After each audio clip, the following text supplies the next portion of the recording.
الحمد لله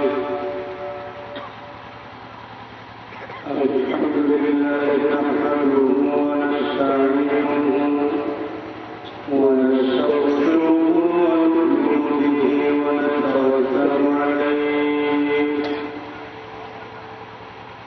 ونعوذ بالله من شرور أنفسنا ومن سيئات أعمالنا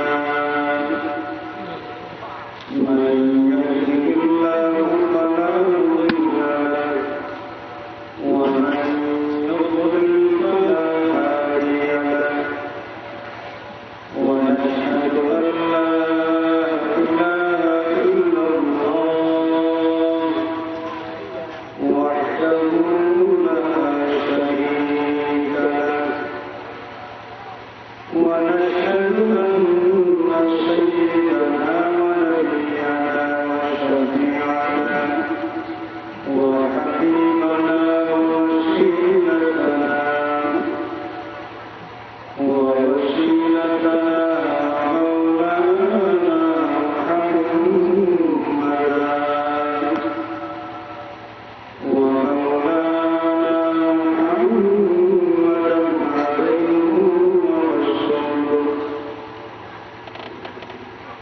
الذي أرسله بالحق بشيرا ونذيرا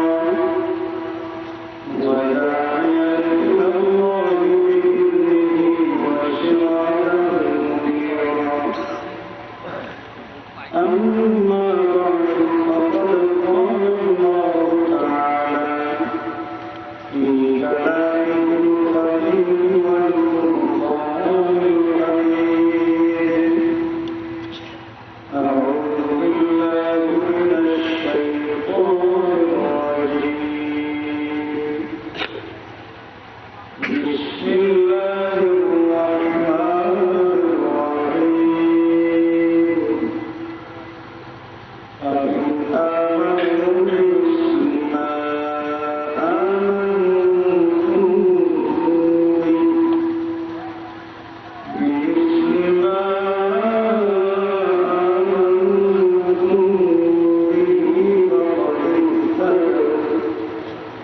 صدق الله العظيم. وقال الله عز وجل في شان حبيبه مخبرا وآمرا إن الله وملائكته يصلون على النبي يا أيها الذين آمنوا صلوا عليه وسلموا تسليما. بسم الله والحمد لله الصلاة والسلام عليك يا رسول الله. بسم الله والحمد لله الصلاة والسلام عليك يا رسول الله. بسم الله والحمد لله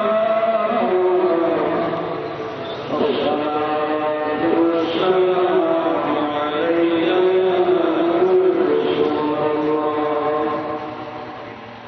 اللهم صل على سيدنا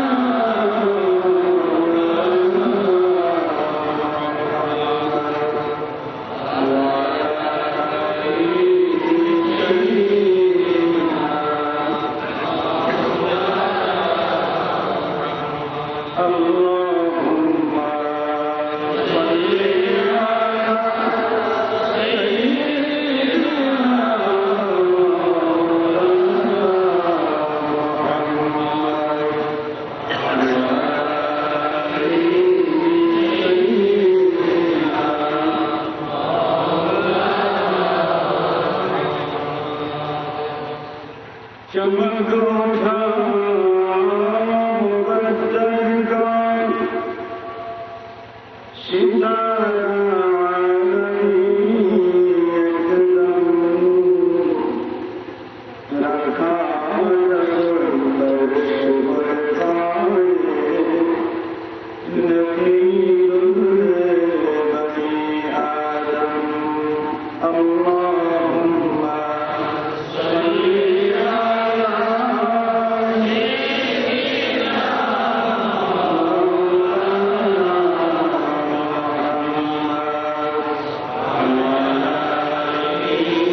ঐতিহ্যবাহী চিন্তামণি মোহাম্মদিয়া ইসলামিয়া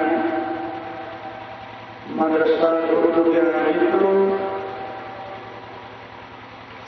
আজকের এই আজিম শান সুন্নি মহাসম্মেলনের সম্মানিত সভাপতি মুআজ্জাম ওলামায়ে কেরাম, শ্রদ্ধেয় মুরব্বিয়ান, সর্বস্তরের আশিকানে মুস্তাফা, আশিকানে আউলিয়া, বিরাদরানে তরিকত, বিরাদরানে আহলে সুন্নাত, बिरादरान मिल्लत, अल्लाह रब्बुल आलमीনের জাহান্নামী দরবারে অসংখ্য শুকরিয়া যে জানতে পান মেহেরবানি করে আমাদেরকে আজকের মুবারক মাহফিলে আসার এবং বসার তৌফিক দিয়েছেন। আমরা উচ্চ আওয়াজে বলি আলহামদুলিল্লাহ। উলামায়ে কেরাম আজকে এই মাহফিলে গুরুত্বপূর্ণ বয়ান পেশ করেছেন। মাহফিলের সম্মানিত প্রধান অতিথি এবং প্রধান বক্তা এখনো বাকি আছেন। ইনশাআল্লাহ যথাসময়ে ওনারা তাদের মূল্যবান বয়ান পেশ করবেন। সংক্ষিপ্ত সময়ের জন্য আমি আপনাদের বিরুদ্ধে হাজির হয়েছি। যে আয়াতে কারিমা তিলাওয়াত করলাম, এই আয়াতে কারিমার আঙ্গিকে সামান্য কিছু আলোচনা আপনাদের বিরুদ্ধে উপস্থাপন করে শেষ করব ইনশাআল্লাহ। ওয়া তাওফীকি ইল্লা বিল্লাহ আলাইহি তাওয়াক্কালতু ওয়া ইলাইহি উনীব। বিরাদরান ইসলাম, আমি আপনাদের খেদমতে ছোট্ট একটা প্রশ্ন রাখতে চাই।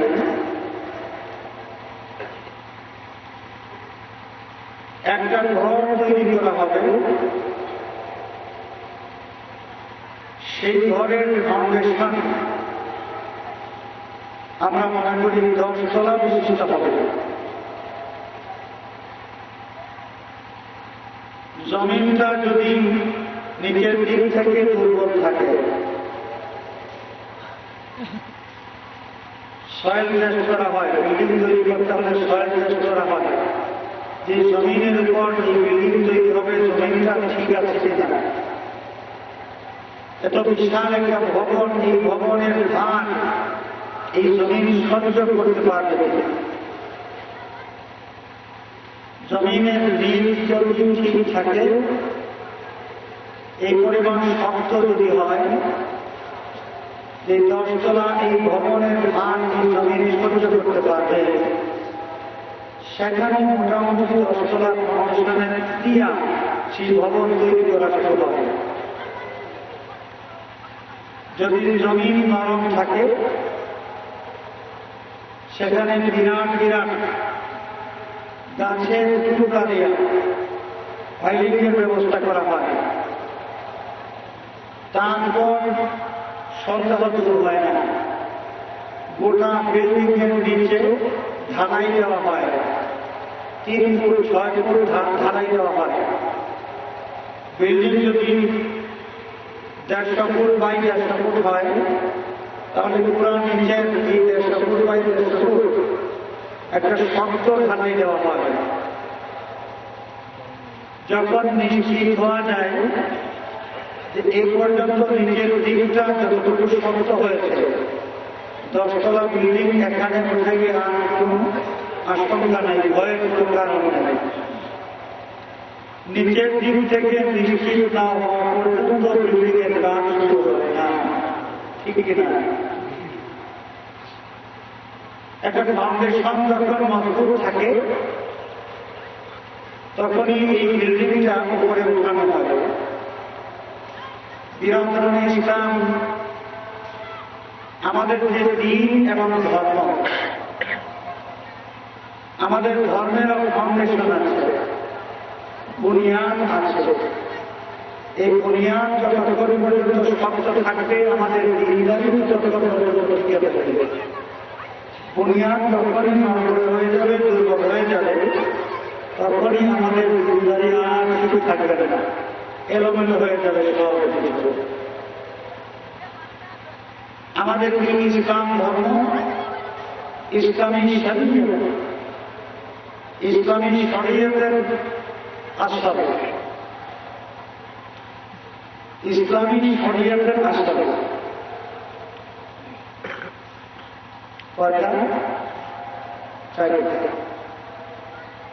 ইসলামের বুনিয়াদ সেটা হচ্ছে 5টা, কিন্তু ইসলামী শরীয়তের বুনিয়াদ হচ্ছে কয়টা? উসুল শরঈ আরবা'a, শরীয়তের আসল হচ্ছে 4টা। এক নম্বর কিতাবুল্লাহ, 2 নম্বর সুন্নাতে রাসূল, 3 নম্বর ইজমায়ে উম্মত, 4 নম্বর কিয়াস। এই 4টা মূল ভিত্তির উপর নির্ভর করে গোটা ইসলামী শরীয়ত, অর্থাৎ শরীয়তের যে কোনো কাজ, ওই কাজটা হালাল, শরীয়তের দৃষ্টিতে এটা যায়। এই কথা বলতে হলে আমাদের দেখতে হবে যে এই কাজের পক্ষে, শরীয়তের হুকুমের পক্ষে কোন দলিল আছে কিনা। সেই দলিল তালাশ করতে যাইয়া সর্বপ্রথম কিতাবুল্লাহ, এই কোরআন শরীফ দেখতে হয় যে কোরআন শরীফের মধ্যে এই ব্যাপারে কোন নির্দেশনা আছে কি নাই। কোরআন শরীফের মধ্যে স্পষ্ট কোন নির্দেশনা যদি না পাওয়া যায়, ফাঁকি দিয়ে আমি আরো একটা কথা বলতে পারি। কোরআন শরীফের মধ্যে আল্লাহ রাব্বুল আলামিন সব কিছু উল্লেখ করেছেন। আল্লাহ নিজেই ঘোষণা দিয়েছেন, মা ফাররাতনা ফিল কিতাবি মিন শাইইন, এমন কোন জিনিস নাই যে জিনিসের কথা এই কোরআন শরীফের মধ্যে আলোচনা করা হয় নাই। সুবহানাল্লাহ বলবেন না? তাফসীরের কিতাবে এসেছে, আল্লামা জালালউদ্দিন মাহমুদ রাহমাতুল্লাহি আলাইহি সহ বিভিন্ন মুফাসসিরিন কেরামের শারহ ফরমান তাফসীর করতে গিয়ে বলেন, আল্লাহ রাব্বুল আলামিন এই কোরআন শরীফের মধ্যে সব কিছুর বিষয় বিবরণ দিয়েছেন। এমনকি কোরআন শরীফের মধ্যে লুটা, একটা লুটার কথাও এসেছে। কোরআন শরীফের মধ্যে ছোটখাটো যত জিনিস আছে সেই জিনিস থেকে শুরু করে সব কিছুর বিবরণ এসেছে। কিন্তু মুশকিল হয়ে গেছে কোরআন শরীফের ভাষা সংস্কৃত এবং এর মর্ম অনেক বেশি। কোরআন শরীফের ভাষা অনেক সংস্কৃত, কোরআন শরীফের আয়াতের সংখ্যা হবে, কোরআন শরীফের আয়াতের সংখ্যা হচ্ছে বিশুদ্ধ রাওয়ায়াত মোতাবেক 6666। বাংলাদেশের ইতিহাস লেখা হয়েছে, বাংলাদেশের জন্ম হয়েছে 38 বছর। এই 38 বছরের ইতিহাস লেখা হয়েছে বাংলা একাডেমিতে। বাংলাদেশের ইতিহাস পড়ে দেখুন কত ভলিউম আছে, বিরাট বিরাট অনেকগুলো ভলিউম। সেখানে প্রায় 14 থেকে 15 খণ্ড আছে ইসলাম বিষয়। 38 বছরের ইতিহাস যদি এত বিশাল হয়, তাহলে এই কোরআন শরীফের মধ্যে আল্লাহ রাব্বুল আলামিন সৃষ্টির আদি থেকে অন্ত পর্যন্ত দুনিয়ার আগের জিন্দেগি, দুনিয়ার আগের যুগ এবং এই দুনিয়া যখন ধ্বংস হয়ে যাবে, আরেক যুগ শুরু হবে, এই সব যুগের আলোচনা এই কোরআন শরীফের মধ্যে উল্লেখ করেছেন। সুবহানাল্লাহ, আর জোরে বলেন সুবহানাল্লাহ। এত বিরাট ইতিহাস, এত বিরাট অনেক অনেক যুগের কাণ্ড কারখানা আল্লাহ রাব্বুল আলামিন এই 30 পারা কোরআন শরীফের 6666 আয়াতের মাধ্যমে প্রকাশ করে দিয়েছেন। সুতরাং মর্ম অনেক বেশি, আয়াত কিন্তু কম। এত বিশাল আলোচনা, এই আলোচনার পরিধি এত ব্যাপক, সেই তুলনায় ইবাদতের পরিমাণ অনেক কম। কথা যদি কম হয়, অর্থ যদি বেশ হয়, সেই কথা বুঝতে অনেক কষ্ট লাগে। সকল মানুষ এই কথাগুলো বুঝতে পারে না। কোরআন শরীফের মধ্যে সব কিছুর আলোচনা এসেছে। এই কোরআন শরীফের নিগুণ তত্ত্ব যেগুলো দুনিয়াবাসীর থেকে আল্লাহ রাব্বুল আলামিন গোপন করে রেখেছেন, তার হাদিসে কিবরিয়ার সামনে সেই বিষয়টা স্পষ্ট করে দিয়েছেন, প্রকাশিত করে দিয়েছেন। সুবহানাল্লাহ। এই জন্যে এই কোরআন শরীফের মধ্যে স্পষ্ট কোনো বিবরণ যখন পাওয়া না যায়, তখনই এই শরীয়তের দ্বিতীয় বুনিয়াদ যেটা হচ্ছে, সেটা সুন্নাতে রাসূল পাক সাল্লাল্লাহু আলাইহি ওয়াসাল্লামের হাদিস। সেই হাদিস শরীফের দিকে আমাদের যাইতে পারে। কেন? আল্লাহ পাক ওহীয়ে মাতলুর মাধ্যমে যা কিছু প্রকাশ করেন নাই ওহিয়ে গায়রে মাকসুর মাধ্যমে তার হাবিবের পাককে সেই বিষয় সম্পর্কে ওয়াকিফাল করে দিয়েছেন, জানিয়ে দিয়েছেন। সুতরাং নবী পাক সাল্লাল্লাহু আলাইহি ওয়াসাল্লাম এই 30 পারা কোরআন শরীফ আসতে সময় লেগেছে প্রায় 23 বছর। কত বছর? 23 বছর। যখনই প্রয়োজন হয়েছে আল্লাহ রাব্বুল আলামিন 1 আয়াত, 2 আয়াত, 3 আয়াত কিভাবে নাযিল করেছেন। কখনো ছোট একটা সূরা যেই পরিমাণ আয়াত নাযিল করা প্রয়োজন মানুষের হেদায়েতের জন্য, মানুষকে সঠিক পথে দিশা দেওয়ার জন্য যতটুকু প্রয়োজন আল্লাহ পাক ততটুকু নাযিল করেছেন। এই 30 পারা কোরআন শরীফ নাযিল হইতে সময় লেগেছে 23 বছর।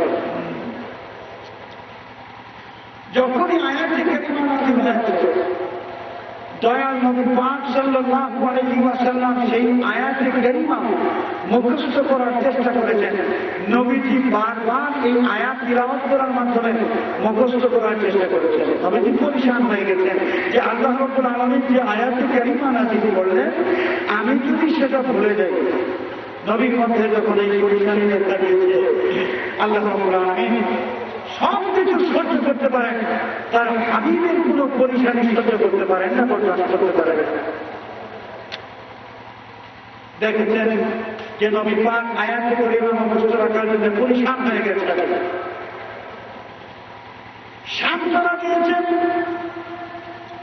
আল্লাহ রাব্বুল আলামিন তার হাবিবের কাছে সান্ত্বনা দিয়ে আয়াতে কারিমা নাযিল ফরমান, লা তুহাররিক বিহি লিসানাকা লিতা'জাল বিহি ইন্না আলাইনা জামআহু ওয়া কুরআনা। বন্ধু আমার, যখনই আমি আমার কালাম নাযিল করেছি আমি দেখতে পেয়েছি আমার এই কালামকে সংরক্ষণ করার জন্য, হেফাজত করার জন্য আপনি পরিশান হয়ে যাচ্ছেন, বারবার তিলাওয়াত করছেন। আপনার মনের মধ্যে ভয়, এই আশঙ্কা আমার এই কালাম আপনি হয়তো বলে দিতে পারেন। বন্ধু আমার, আমি জানিয়ে দিচ্ছি লা তুহাররিক বিহি লিসানাকা লিতা'জাল বিহি, এই আয়াতে কারিমাকে সংরক্ষণ করার জন্য বারবার পরিশান হওয়ার কোনো প্রয়োজন নাই। ইন্না আলাইনা জামআহু ওয়া কুরআনা। বন্ধু আমার, এই কালাম শরীফ আপনার সিনা মুবারকের মধ্যে আমানত করে দেওয়া, জমা করে দেওয়া, অক্ষুণ্ণ করে দেওয়া, সেই দায়িত্ব স্বয়ং আমি আল্লাহ দিয়ে নিলাম। ইন্না আলাইনা জামআহু ওয়া কুরআনা ফাইযা ক্বারা'নাহু ফাত্তাবি'উ কুরআনা। যখনই আমার পক্ষ থেকে আয়াতে কারিমা তিলাওয়াত করা হবে তখন আপনি কেবল শুনবেন, শোনা পর্যন্ত আপনার গান, কিন্তু আপনার সিনা মুবারকে আমানত করে দেওয়া সেই দায়িত্ব স্বয়ং আমি আল্লাহ নিয়ে নিচ্ছি। সুবহানাল্লাহ। সুম্মা ইন্না আলাইনা বায়ান, সুম্মা ইন্না আলাইনা বায়ান। এই আয়াতে কারিমা যার এবার অত্যন্ত সংক্ষিপ্ত, মর্ম অনেক ব্যাপক। আমার বন্ধু, এই এবার দুনিয়ার কোনো মানুষ বুঝতে পারবে না, এর সঠিক মর্ম দুনিয়ার কোনো মানুষ অনুধাবন করতে পারবে না, ধারণ করতে পারবে না।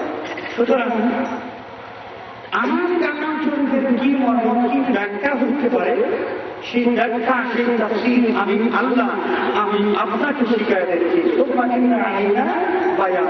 সুবহানাল্লাহ। সুতরাং এই কোরআন শরীফের সর্বপ্রথম মুফাসসির হচ্ছেন আপনার মাওলা তাজদারে দু আলম আহমদ মুস্তাফা মুহাম্মদ মুস্তাফা সাল্লাল্লাহু আলাইহি ওয়াসাল্লাম। নবীজি সেই আয়াতে কারিমা তাফসীর করে দিয়েছেন।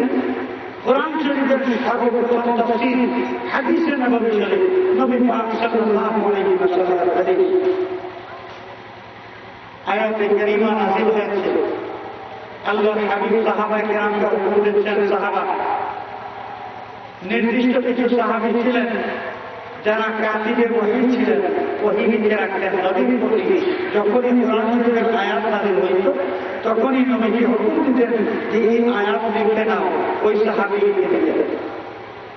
ঠিক এইভাবে সুদীর্ঘ 23 বছরে দুনিয়ার আসমান থেকে এই পৃথিবীতে নবী পাকের কাছে কোরআন শরীফ নাযিল হয়েছে। রাসূল পাক সাল্লাল্লাহু আলাইহি ওয়াসাল্লাম কিছু সাহাবীকে ওই আয়াতে কারিমা লিখে রাখার হুকুম দিয়েছেন। কাতিবে ওহী এই সাহাবায়ে কেরামের সংখ্যা কত? 40-এর মতো। সুবহানাল্লাহ, 40 জন। সেই কাতিবে ওহী সাহাবী যারা ছিলেন তাদের মধ্যে মশহুর একজন সাহাবী হচ্ছেন হযরত মুআবিয়া রাদিয়াল্লাহু তাআলা আনহু। তাহলে আমরা কি বুঝলাম? এই কোরআন নাযিল হয়েছে, কোরআন শরীফ আমানত করেছেন আল্লাহর হাবিব কার কাছে? সাহাবায়ে কেরামের কাছে। কার কাছে? সাহাবায়ে কেরামের কাছে। নবীর যুগ পর্যন্ত এই কোরআন শরীফ একসাথে 30 পারা করা হয় নাই। আল্লাহর হাবিব ইন্তেকাল করেছেন। হযরত আবু বকর সিদ্দিক রাদিয়াল্লাহু তাআলা আনহু খলিফাতুর রাসূলুল্লাহ নির্বাচিত হয়েছেন।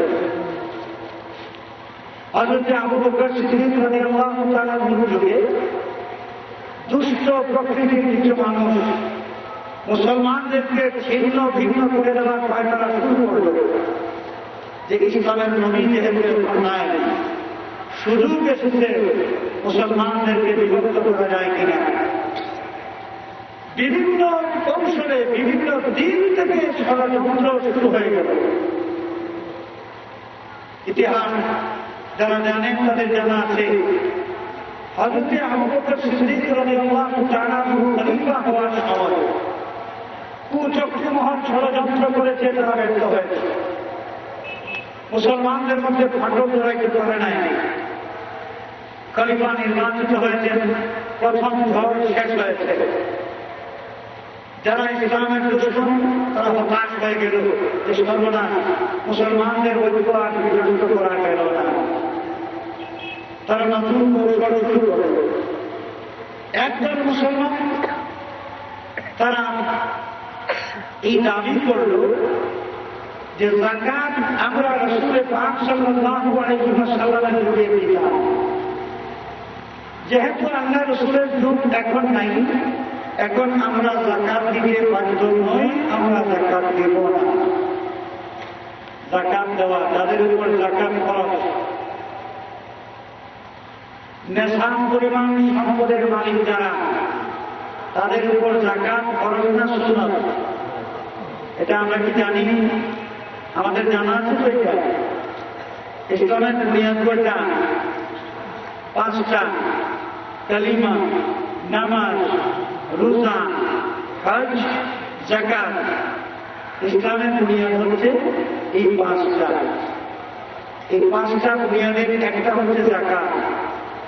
যাকাত দেওয়া যে একটা খরচ, কতজন মুসলমানের এই অনুভূতির মধ্যে এটা আছে? কতজন মুসলমানের অনুভূতির মধ্যে আছে যে যাকাত কিন্তু খরচ, খরচ এটা আদায় করতেই হবে। যাকাত খরচ হয়ে গেলে যাকাত আদায় করতেই হবে। মুসলমানের চেতনার মধ্যে এই বিষয়টা যদি থাকতো তাহলে আজকে মুসলমানের এই দুঃখ দুর্দশা থাকতো না। বিরাদরানে ইসলাম, হযরত ওমর বিন আব্দুল আজিজ রাদিয়াল্লাহু তাআলা আনহু, যাকে ইসলামের পঞ্চম খলিফা বলা হয়, হযরত ওমর বিন আব্দুল আজিজ রাদিয়াল্লাহু তাআলা আনহুর যুগে যাকাত ব্যবস্থা এত সুন্দরভাবে তিনি পরিচালিত করেছিলেন। সেই যুগের মুসলমানেরা যাকাত দিতে এত বেশি উৎসাহী হয়ে গিয়েছিলেন, শেষ পর্যন্ত যাকাত নিয়ে মানুষ দুয়ারে দুয়ারে চক্কর দেওয়া শুরু করেছেন। যাকাত গ্রহণ করার কিন্তু মানুষ পাওয়া যায় কিনা? সুবহানাল্লাহ। বর্তমান যুগের দৃশ্য কি? একজন মানুষ যাকাত দিবেন, এলাকায় যদি এই বিষয়টা প্রচারিত হয়ে যায়, সেই মানুষটার সকালে ঘুম হারাম হয়ে যাবে। একদম ফজরের ওয়াক্ত থেকে মানুষের গ্রহণ শুরু হয়ে যাবে। ঠিক না? ভয় কি হয় না? মানুষ যাকাত দিবেন, যখনই বিষয়টা প্রচারিত হয়ে যায় তখন সেই বাড়িতে তার আগে কে যাইতে পারে সেই জাকাত গ্রহণ করার জন্য প্রতিযোগিতা একদম চিল্লা চিল্লি মারামারি শুরু হয়ে যায়। কিন্তু হযরত ওমর বিন আব্দুল আজিজ রাহমাতুল্লাহি আলাইহির যুগে জাকাত নিয়ে মানুষ তর্ক দিতেন যে কোনো মানুষ জাকাত গ্রহণ করার মতো আছে কিনা খোঁজাখুঁজি করতে অনেক সময় লাগতো। অর্থাৎ সেই সময়ে মানুষের অবস্থা, আর্থিক অবস্থা এত উন্নত হয়ে গিয়েছিল যে গোটা কিছু মানুষ ছাড়া জাকাত গ্রহণ করার মতো, সদকা গ্রহণ করার মতো কোনো মানুষ ছিলেন না। মানুষ আর্থিকভাবে এত সচ্ছল হয়ে গিয়েছিলেন, সেই যুগের অর্থনীতি এত ঠান্ডা হয়ে গিয়েছিল। বিরাদরান ইসলাম, আমার এই বাংলাদেশ যেই দেশে পুঁজিপতিদের লিস্ট করা হয়েছিল বিগত কেয়ারটেকার গভর্নমেন্টের সময়, বাংলাদেশের মধ্যে কর ফাঁকিদাতা, কর ফাঁকিদের এমন কিছু ধনী মানুষের লিস্ট করা হয়েছিল।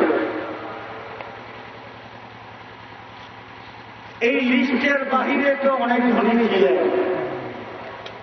তালিকাভুক্ত যেই ধনী লোক কম ফাঁকি দিয়েছেন, এদের সম্পদের পরিমাণ যত হয়, পার্সেন্টেজ শতকরা হারে এদের জাকাত যদি তারা আদায় করতেন, এই বাংলাদেশের মানুষের দারিদ্র সীমার নিচে যত মানুষ বসবাস করে, বাংলাদেশের দারিদ্র সীমার নিচে মানুষ বসবাস করে কতজন?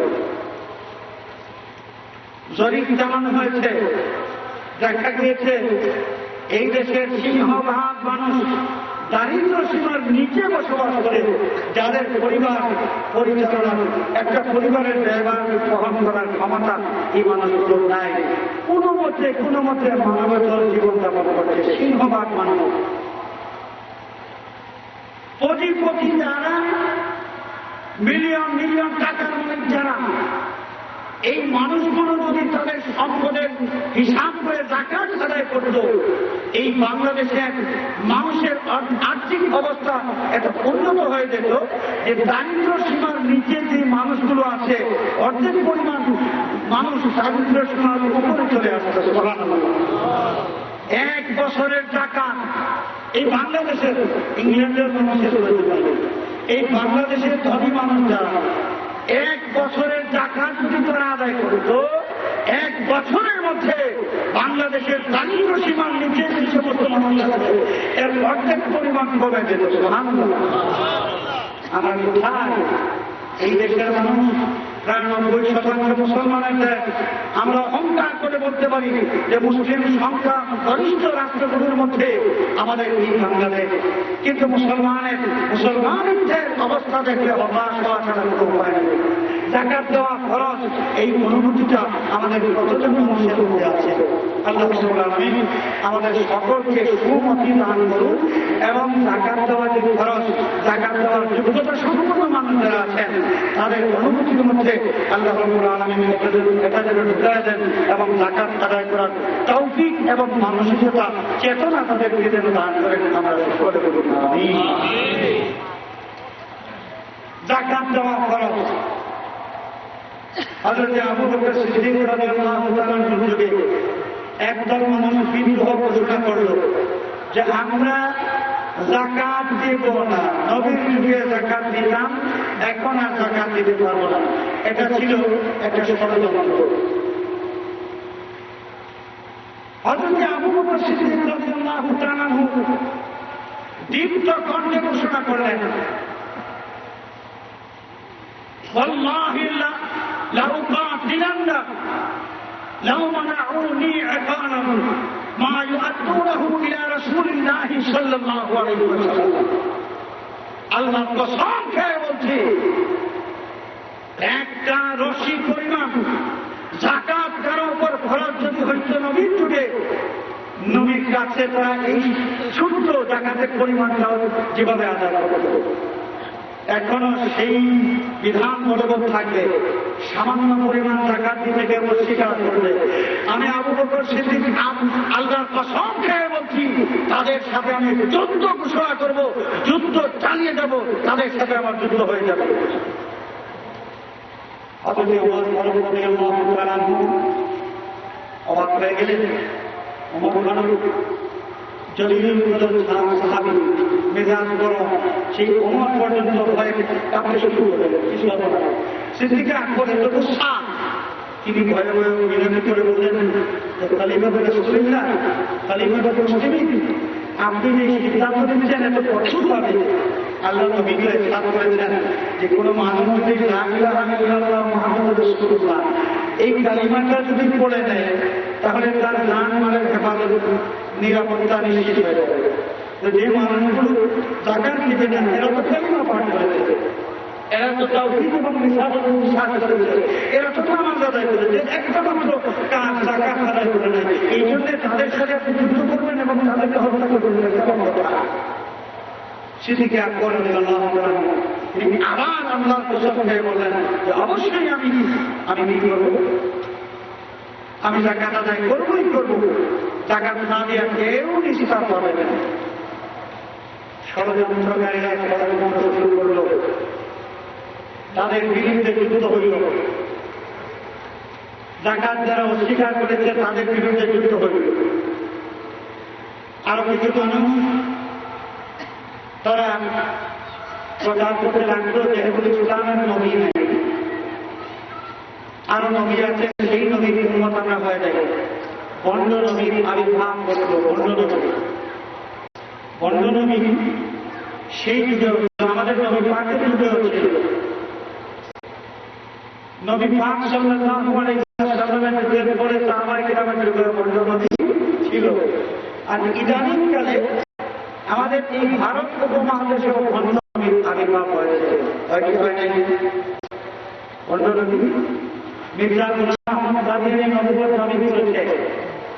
মির্জা গোলাম আহমদ কাদিয়ানী নবী দাবি করেছে। সেই বন্ড নবী দলিল দেয়, তাদের পক্ষ থেকে দলিল যে দেখো কোরআন শরীফের মধ্যে এই প্রতিষ্ঠিত নবীর কথা এসেছে। কোথায়? ইসমুহু আহমদ, মির্জা গোলাম আহমদ কাদিয়ানী। গোলাম আহমদ, শুধু গোলাম আহমদের কথা তো কোরআন শরীফে বলা হয় না। বলেন যে আহমদ তো আছে, তো তার সাথে যে বহস হচ্ছে মুসলমানের পক্ষ থেকে তিনি তর্ক করতে গিয়েছেন। তিনি বললেন নামের সাথে গোলাম নাম দিয়া শুধু আহমদ হইয়া যদি তুমি নামের নবমতি দাবি করতে পারো তাহলে আমি আতাউল্লাহ, আমার নামের আতা বাদ দিয়া আল্লাহ হইয়া আমি ঘোষণা দিচ্ছি আমি আল্লাহ তোমাকে নবী বানাই নাই। যে গোলাম আহমদ, গোলাম বাদ দিয়া শুধু আহমদ নাম নিয়া যদি নবুয়তি দাবি করতে পারে তাহলে আতাউল্লাহ যিনি মুসলমানের পক্ষে তিনি সেখানে তর্ক করতে গিয়েছেন, মুনাজারা করতে গিয়েছেন, তিনি বলছেন যে তোমার নামের গোলাম বাদ দিয়া আহমদ নাম নিয়া যদি নবী হও তাহলে আমার নামের আতাউল্লাহর মধ্যে আতা বাদ দিয়া শুধু আল্লাহ বাকি রাখলাম, আমি আল্লাহ ঘোষণা করলাম যে তোমাকে আমি নবী বানাই নাই। যেভাবে তারা চালাকি করে নবুয়ত দাবি করেছিল ঠিক সেইভাবে চালাকির মাধ্যমে, বুদ্ধিমত্তার মাধ্যমে সেই ভণ্ড নবী কি করা হয়েছে, মোকাবেলা করা হয়েছে, তার বিশ্বাস ভাঙিয়ে দেওয়া হয়েছে, তার জবান শব্দ করে দেওয়া হয়েছে। হযরত আবু বকর সিদ্দিক রাদিয়াল্লাহু আনহু থেকে ভণ্ড নবীর আবির্ভাব হলো। চতুর্দিক থেকে মুসলিমরা শুরু হয়ে গেছে। সিদ্দিক আকবর একটা একটা করে মোকাবেলা শুরু করতে, যারা যাকাত দিতে অস্বীকার করেছে তাদের সাথে যুদ্ধ করেছে, তাদের মোকাবেলা করেছে। সেই আন্দোলন শেষ হয়েছে। ভণ্ড নবী মুসাইলামাতুল কাযযাব, মুসাইলামাতুল কাযযাবের আবির্ভাব হয়েছে। তার স্ত্রী আর একজন নবী, স্বামী স্ত্রী দুইজন নবী। তার স্ত্রী হচ্ছে সাজা, এই একটা মহিলা, সেই মহিলাটা নবুয়ত দাবি করেছিল। স্বামী স্ত্রী একবারে দুই নবী। হযরত সিদ্দিক আকবর রাদিয়াল্লাহু তাআলা যুদ্ধ ঘোষণা দিলেন ভণ্ড নবীর বিরুদ্ধে। জঙ্গে ইয়ামামা যুদ্ধ সংগঠিত হইল। সেই যুদ্ধের মধ্যে অনেক মুসলমান শাহাদাত বরণ করলেন। ইতিহাসের মধ্যে পাওয়া যায় যে 12,000 হাফিজে কোরআন শরীফ ছিলেন যারা সেই যুদ্ধে শাহাদাত বরণ করেছেন। সুবহানাল্লাহ। 30 পারা কোরআন শরীফ যে সাহাবায়ে কেরামের যে হাফিজে কোরআনদের সিনার মধ্যে আমানত করা ছিল, এমন 12,000 মানুষ যখন ইয়ামামার যুদ্ধে শাহাদাত বরণ করলেন, তখন সন্দেহ দেখা দিল যে কিছুদিন পরে কোরআন শরীফের হাফিজ আর খুঁজে পাওয়া যাবে না, আমরা কোরআন শরীফ আর পাবো না। হযরত সিদ্দিক আকবর রাদিয়াল্লাহু তাআলা আনহু সিদ্ধান্ত দিলেন যে এই কোরআন শরীফ লিপিবদ্ধ করা লাগবে। এখনো যে সমস্ত হাফিজে কোরআন বাকি আছেন, তাদের সহায়তায় এই কোরআন শরীফের আয়াত যেই সাহাবীর কাছে যেটুকু আছে সেইটুকু একত্রিত করে কোরআন শরীফকে সংকলন করা লাগবে। একটা বোর্ড গঠন করা হল। একটা রিওয়ায়াতের মধ্যে এসেছে 7 জন সাহাবী ছিলেন সেই বোর্ডে, কোরআন শরীফ সংকলন বোর্ড গঠন করা হল এবং খলিফা এর পক্ষ থেকে তাদেরকে ঘোষণা দেওয়া হল যে যেই সাহাবীর কাছে রাসূল পাক সাল্লাল্লাহু আলাইহি ওয়াসাল্লাম কর্তৃক লিখিয়ে দেওয়া লিখান, অর্থাৎ যখনই আয়াত নাযিল হয়েছে নবীজি কোনো না কোনো সাহাবীকে হুকুম দিয়েছেন যে তুমি এটা লিখে রাখো। সিদ্দিক আকবরের পক্ষ থেকে জানিয়ে দেওয়া হলো যে নবীজি লিখে রেখেছেন আয়াতে কারিমা যত সাহাবায়ে কেরামের কাছে আছে, মেহেরবানি করে ওই আয়াত আপনার